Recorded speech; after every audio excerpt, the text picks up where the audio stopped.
What are the first words you should say in a speech? And what are the last words you should say in a speech? Now, tomorrow, I don't know how many of you are speaking, but I guarantee if you go to conferences, 19 out of 20 speakers will start in one of these ways. Number one, my name is Conor Neill. I'm from Tango, and this talk is about the latest trend in monitoring strategies. Now, all of you are sitting with a piece of paper in front of you that says, I'm Conor Neill, I've come from Ireland, and I'm going to talk about Tango 04 and this. So, by repeating what you already know, I'm giving a signal that it's a time to get your BlackBerry out. I've just signaled that this talk is opportunity to reconnect with BlackBerry, make sure the office is okay, maybe get some plans together for the weekend. Another way to start.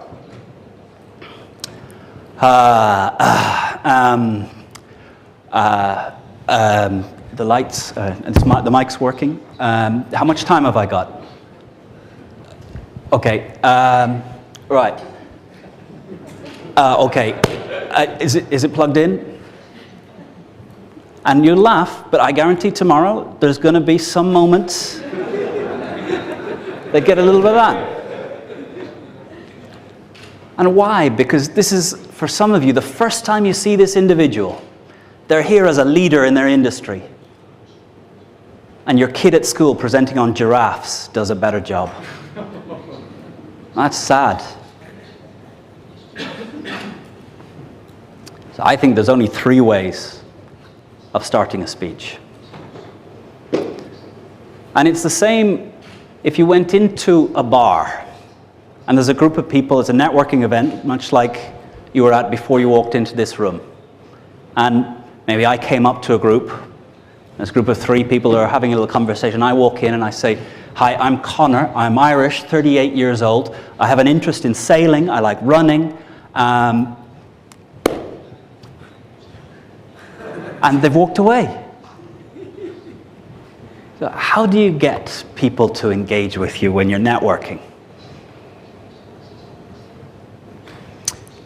I say, in networking, the best thing you can do is walk up. I think we know someone in common.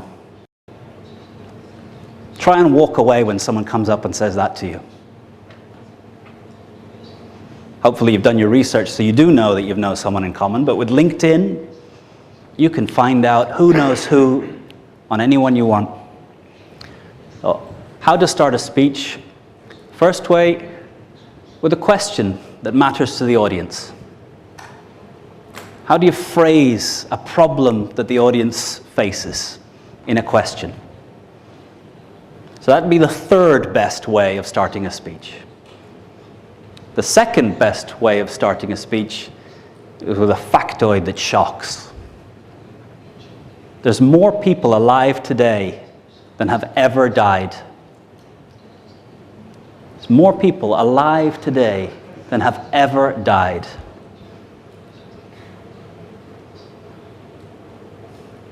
There's a lot of speeches that can follow on from there. Every 2 minutes, the energy reaching the Earth from the sun is equivalent to the whole annual usage of humanity.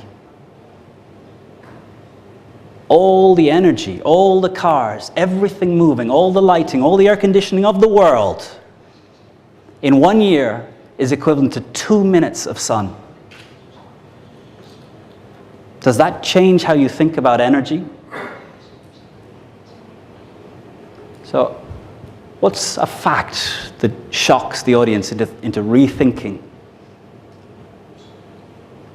And Google has transformed your ability to get at these facts. Given 2 or 3 minutes, you can find out, 1, whether anything I've said is true, but you trust me because I looked the part and I'm from ESA.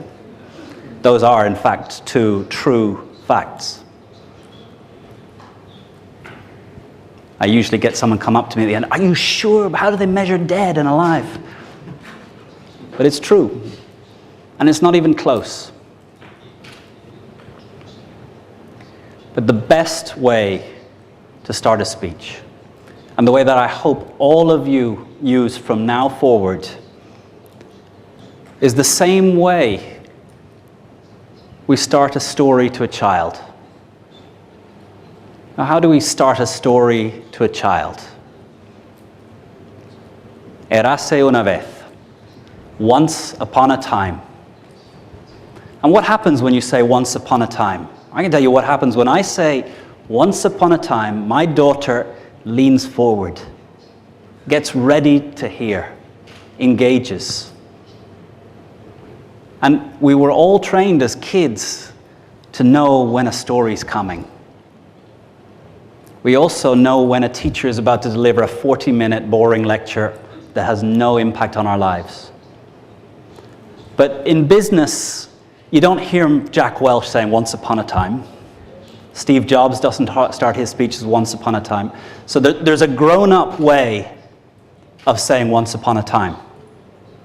And if you listen to the conversations that are interesting around you at a dinner table, in a networking event, if you listen to the people that are gathering, the group of 8 that are listening to them, the way they're talking is different. The way they start is different.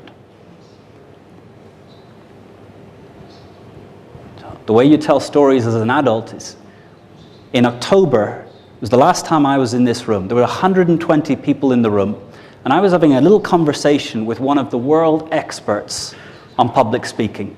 And he said something to me. He said something to me that's had me thinking ever since. He said something to me that changed what I think about what's important in speaking. So now I can pause for about 30 seconds, 2-3 minutes, and you want to know what he said. So, in speaking in sales, we assume self-interest. So if you can tell a story from your own life that connects you to why this topic is important to you, why you first joined the company, when you first saw someone benefit, and you saw how their life was changed. And I think here, exploring what quality of life means for you. In your business, how do you affect quality of life for a customer? Because that's where the stories that will start to connect you to the audience will come from. Because stories are about people. They're not about objects, they're not about things. It's about the people behind the things. If you want to tell a good story about Tango, don't talk about the software. Talk about the people who built the software, what they do, how they are, what's important to them, what they sacrifice. And in your own life, what does quality of life mean? What sacrifices have you made to achieve something that was more important? And if you can tell stories and the audience connect with those stories, then they want to hear what you have to say.